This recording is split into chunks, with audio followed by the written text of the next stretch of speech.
If you've been taking a blood pressure pill every single morning for the past year, Amlodipine, Losartan, or Lisinopril, how confident are you that you truly understand what that pill is doing inside your body right now? Not what the label says, not the one sentence your pharmacist printed on the bag. I mean, actually understand it. The way it works, the way it can quietly turn on you under the right conditions, and the warning signs that separate a minor inconvenience from a situation that requires urgent medical attention. Most people I talk to, educated people, careful people, people who read the news and manage their own finances, pause when I ask that question. And that pause tells me everything. Because here's the thing. These aren't weak medications. These aren't vitamins. Amlodipine, Losartan, and Lisinopril are powerful drugs that change how your heart, blood vessels, and kidneys function every single day. And yet millions of seniors take them on autopilot with very little understanding of what to watch for, what to avoid, or when something that feels ordinary is actually a signal your body is desperately trying to send. Today, I'm going to change that.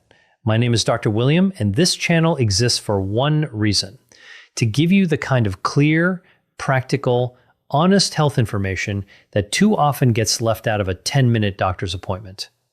By the time this video ends, you're going to understand these 3 medications in a way that makes you safer, more confident, and far less likely to be caught off guard.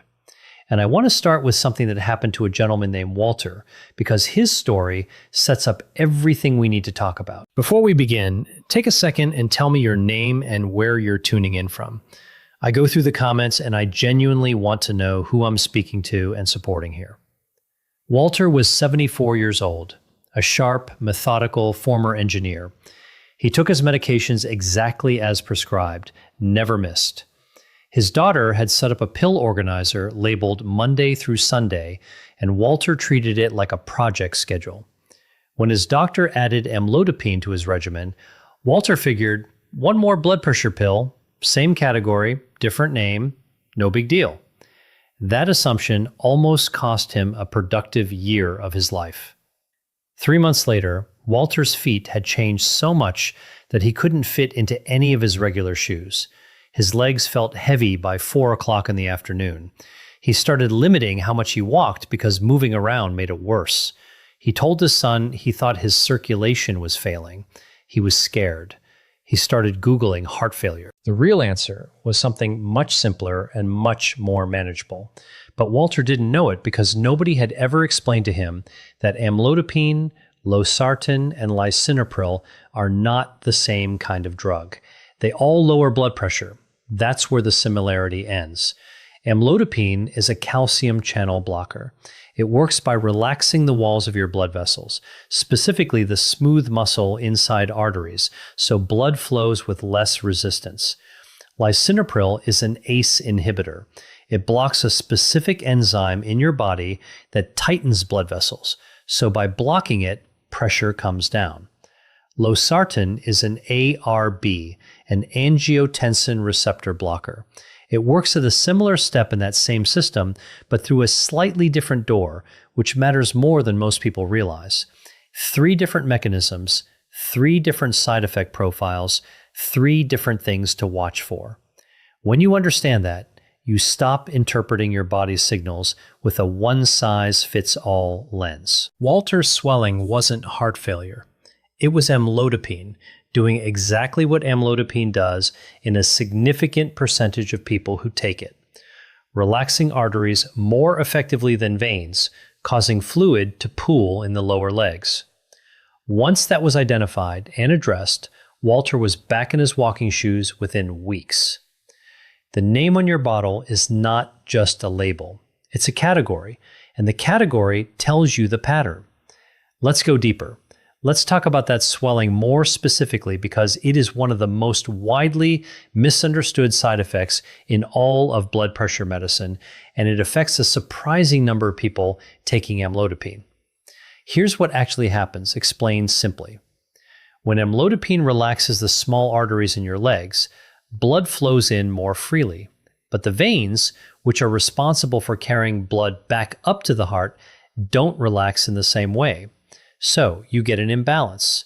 More blood coming in than going out. Pressure builds up in those tiny vessels near your ankles and feet, and that pressure eventually pushes fluid out of the vessels and into the surrounding tissue. The result? Puffy ankles, socks that leave deep marks, shoes that stop fitting, legs that feel heavy and full by late afternoon. This is not fluid retention from eating too much salt. This is not your kidneys failing. This is not heart failure starting. In most cases, it is a predictable physiological response to how amlodipine works. Now, here's the part that becomes genuinely dangerous. Not the swelling itself, but how people respond to it. Some people see the swelling and decide on their own to stop the medication without telling anyone, and their blood pressure climbs back up quietly while they feel like they made a sensible decision. Others keep taking the medication but start avoiding water because they believe they're retaining it. That's the wrong direction entirely, and dehydration on a calcium channel blocker carries its own risks. Some people, like Walter, simply endure it in silence for months, reducing their activity level, assuming the worst, and losing quality of life unnecessarily. The right move, the move I want you to remember, is this. Leg swelling on amlodipine is a conversation your doctor needs to know about. Not because a drug is necessarily wrong for you, but because there may be adjustments, alternatives, or strategies that make it far more manageable.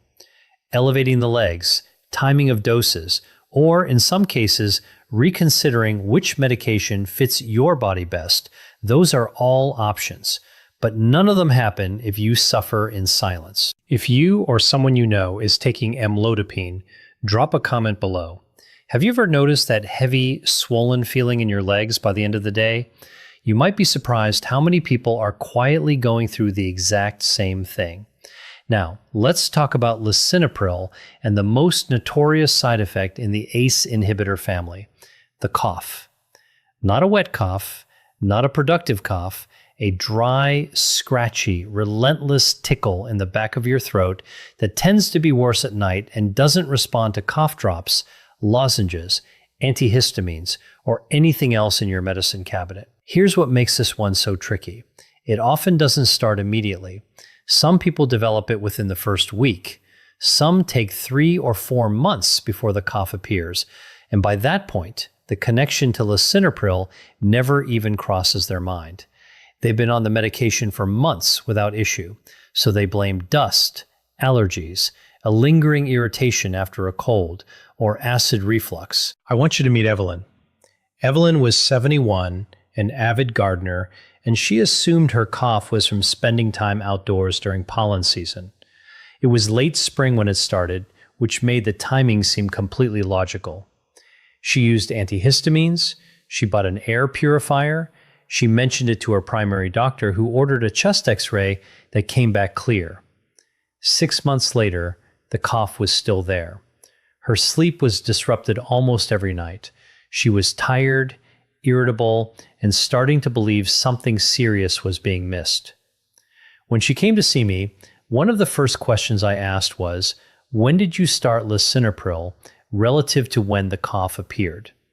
She went quiet, pulled out her phone, and started doing the math. She had started lisinopril 11 months before our visit. The cough had appeared about 4 months into treatment. She had never made the connection. Once we identified the likely cause and worked with her primary doctor to switch to Losartan, which targets a similar mechanism but doesn't cause this type of cough, the tickle in her throat was gone within 2 weeks. 11 months of disrupted sleep, gone in 2 weeks, once someone connected the dots. Now, and this is critically important, I need to draw a very clear line here, because there is a symptom in the ACE inhibitor category that is not a nuisance. It is a medical emergency. If you are on lisinopril and you develop swelling of your lips, tongue, face, or throat, especially if swallowing or breathing becomes difficult, you do not wait. You do not call the office tomorrow. You do not take a Benadryl and see what happens. You call emergency services immediately. This is a condition called angioedema. It is rare, but it is real, and it can close your airway faster than you expect. A dry cough is a nuisance. Throat swelling is an emergency. The gap between those two things is important. Please burn it into your memory. And if nobody has ever broken down your blood pressure medication this clearly before, hit that subscribe button, because what's coming next in this video could be just as important for your safety or someone you love. Now, let's move to Losartan, and a danger that I find particularly striking because it doesn't come from doing something wrong. It comes from people doing what they believe is the right thing. Losartan, like Lisinopril, works on the renin-angiotensin system, the body's blood pressure regulation pathway. One of the effects of this class of medication is that it can raise potassium levels in the blood. For most people, this stays within a safe range when monitored appropriately. But add certain common lifestyle choices on top of it, and the picture changes. Here's where it gets counterintuitive. Potassium doesn't just come from bananas or supplements. It's hiding in products that are actively marketed as the healthier choice, salt substitutes. Many popular low-sodium salt alternatives, the ones sold right next to regular table salt and often branded as heart healthy, replace sodium with potassium chloride. So a senior who's been told to cut back on salt buys a potassium-based substitute, uses it liberally on every meal, and is now loading potassium into their system while taking a medication that already raises potassium levels. The combination can push potassium high enough to affect the electrical system of the heart. And here's what makes it dangerous. High potassium doesn't always scream at you. It sometimes announces itself quietly as unusual muscle weakness, persistent fatigue, a cramping sensation in the legs, tingling in the hands, or a fluttering, irregular heartbeat. Sometimes there are almost no symptoms at all, right up until there are serious ones. I want you to think about someone in your life right now, maybe yourself, who has switched to a salt substitute in the last year or two. If that person takes Losartan or Lisinopril, this is a conversation that needs to happen with a doctor. Not because a medication is dangerous in isolation, not because potassium-rich foods are evil, but because the combination, without awareness and monitoring, can create a slow-building problem that never needed to happen. Electrolyte powders, some meal replacement shakes, and certain over-the-counter sports recovery drinks also carry meaningful potassium loads. They're not prescription products, nobody thinks to mention them, and that's exactly why they matter. There is one scenario that I don't think gets nearly enough airtime in conversations about blood pressure medications, and it directly affects seniors more than any other group. What happens to these drugs when you get sick? Not a serious illness, not hospitalization, just a bad stomach bug, a few days of vomiting, diarrhea that won't quit, loss of appetite for a couple of days, or simply a hot week in summer with heavy sweating and not enough fluid intake. When you're dehydrated for any reason, the same dose of Losartan or Lisinopril that was perfectly calibrated for a well-hydrated body can act dramatically differently.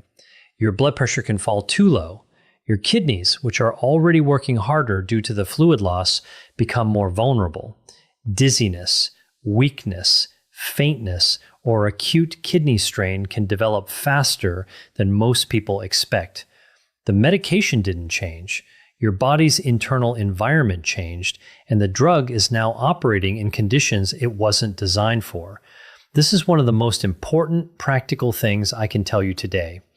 Illness changes the rules, and if you don't have a plan for what to do when illness hits, whether to hold a dose, when to call the doctor, what symptoms should trigger a visit, you are leaving a significant gap in your safety.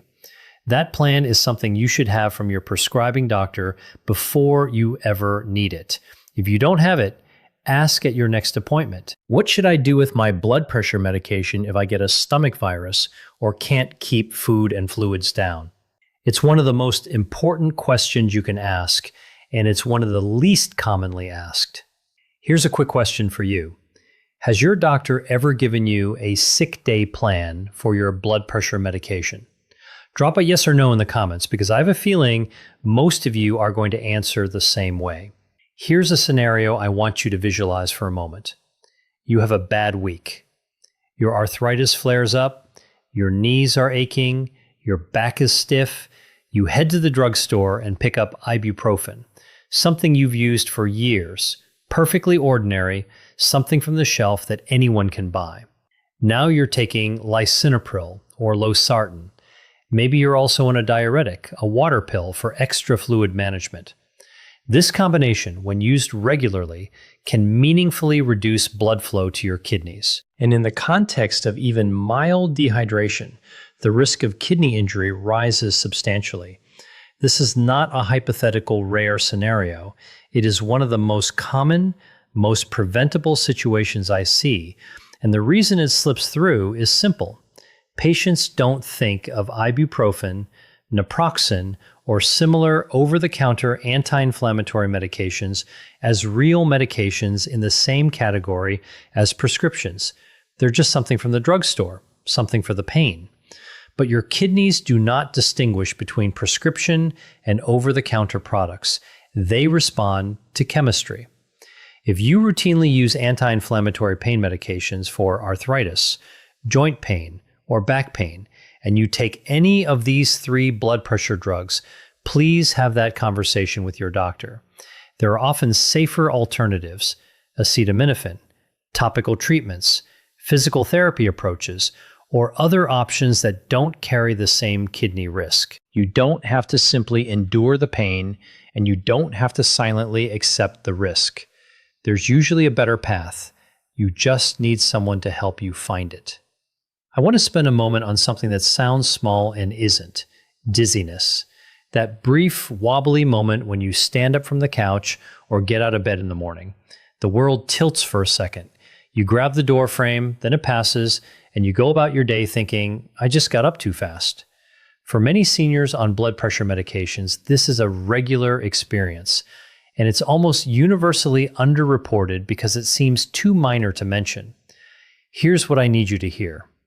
In older adults, a few seconds of dizziness is enough to cause a fall, and a fall is enough to cause a fracture. And a fracture, particularly a hip fracture, can derail an older adult's health trajectory in ways that take years to recover from, if recovery happens at all. This isn't alarmism. This is physics and biology working together in a way that demands respect. The dizziness happens because your blood pressure medications are doing their job, lowering blood pressure. And when you stand up quickly, your cardiovascular system hasn't had a moment to compensate. Blood pressure briefly drops. Blood flow to the brain momentarily decreases. You feel it as a lightheaded, tilting sensation. The fix is often simple. Rise slowly. Sit on the edge of the bed for a moment before standing. Hold on to something stable when getting up. Give your body a few extra seconds to catch up with the change in position. But beyond the practical adjustment, dizziness that happens regularly, dizziness that doesn't improve after the first few weeks on a medication, or an episode of near fainting, those are signals that deserve a real conversation. The dose may need adjustment, the combination of medications may need review, something in your hydration habits may need to change. Silence on this issue is not a small risk. Let me address something that creates enormous, unnecessary anxiety and occasionally dangerous impulsive decisions for people managing blood pressure at home. Blood pressure is not a fixed number. It moves constantly throughout every hour of every day in response to dozens of variables. How well you slept, whether you had caffeine, if you're in pain, whether you're anxious about the reading itself, whether you just walked in from outside, whether you spoke loudly right before sitting down. A single high reading on a random Tuesday morning after poor sleep does not mean your medication is failing. A single low reading after you've been dehydrated on a hot day does not mean your medication is too strong. What matters is the pattern over time, measured consistently, the same arm, the same time of day, after 5 minutes of quiet rest, without rushing or talking. When people monitor inconsistently and react emotionally to individual readings, the decisions that follow are almost never good ones. Extra doses taken out of fear, skip doses because one reading looked good, frantic calls to the doctor about a number that, in context, was completely unremarkable. Monitor with a method. Track over time. Bring the log to your appointment. Let patterns, not panic, guide the conversation. That simple shift in approach reduces anxiety, improves decisions, and gives your doctor far more useful information than a single alarming screenshot from your home monitor. And if you've made it this far and you're getting value from this, type the number 9 in the comments. It's a simple way to let me know you're here and following along. These medications work through a steady, consistent presence in your system, not spikes and gaps, not extra doses when you're worried, and not skip doses when you feel fine. Amlodipine, Losartan, and Lisinopril are not rescue medications. They're not designed to be taken reactively, like a pain reliever after a headache appears. And a fall is enough to cause a fracture. And a fracture, particularly a hip fracture, can derail an older adult's health trajectory in ways that take years to recover from, if recovery happens at all. This isn't alarmism. This is physics and biology working together in a way that demands respect. The dizziness happens because your blood pressure medications are doing their job, lowering blood pressure. And when you stand up quickly, your cardiovascular system hasn't had a moment to compensate. Blood pressure briefly drops, blood flow to the brain momentarily decreases. You feel it as a lightheaded, tilting sensation. The fix is often simple. Rise slowly. Sit on the edge of the bed for a moment before standing. Hold on to something stable when getting up. Give your body a few extra seconds to catch up with the change in position. But beyond the practical adjustment, dizziness that happens regularly, dizziness that doesn't improve after the first few weeks on a medication, or an episode of near fainting, those are signals that deserve a real conversation. The dose may need adjustment. The combination of medications may need review. Something in your hydration habits may need to change. Silence on this issue is not a small risk. Let me address something that creates enormous unnecessary anxiety and occasionally dangerous impulsive decisions for people managing blood pressure at home. Blood pressure is not a fixed number. It moves constantly throughout every hour of every day in response to dozens of variables. How well you slept, whether you had caffeine, if you're in pain, whether you're anxious about the reading itself, whether you just walked in from outside, whether you spoke loudly right before sitting down. A single high reading on a random Tuesday morning after poor sleep does not mean your medication is failing. A single low reading after you've been dehydrated on a hot day does not mean your medication is too strong. What matters is the pattern over time, measured consistently, the same arm, the same time of day, after 5 minutes of quiet rest, without rushing or talking. When people monitor inconsistently and react emotionally to individual readings, the decisions that follow are almost never good ones. Extra doses taken out of fear, skip doses because one reading looked good, frantic calls to the doctor about